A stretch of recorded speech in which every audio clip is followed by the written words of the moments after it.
Zee 24 तास एक पाऊल पुढे। आपण बघा झी 24 तास आणि पाहूयात एक एक्सक्लुसिव्ह बातमी।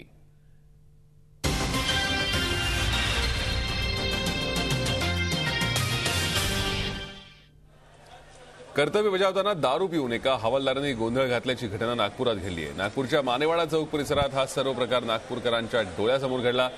मधुकर सातपुते असं या हवालदाराचं नाव असून तो नागपूर पोलीस मुख्यालयात कार्यरत आहे। हा पोलीस हवालदार दारू प्यायला हे जेव्हा नागरिकांच्या लक्षात आलं तेव्हा नागरिकही संतापले।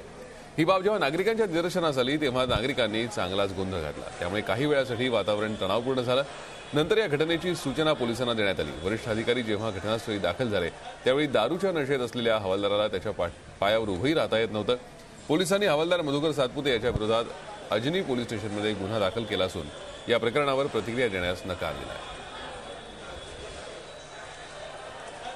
नागपूरमधली ही घटना आहे। एका रविराम हवालदारानं ड्युटीवर असतानाच दारू पिऊन मोठा गोंधळ घातला।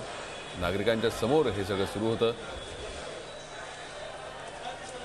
वरिष्ठ आल्यानंतर त्यांनी पाहिलं तर त्याला साध्या स्वतःच्या पायावरही उभं राहता येत नव्हतं। या संदर्भात पोलिसांनी अजनी पोलीस स्टेशनमध्ये या हवालदार मधुकर सातपुते विरोधात गुन्हा दाखल केला। या प्रकरणावर प्रतिक्रिया देण्यास मात्र पोलिसांनी नकार दिला।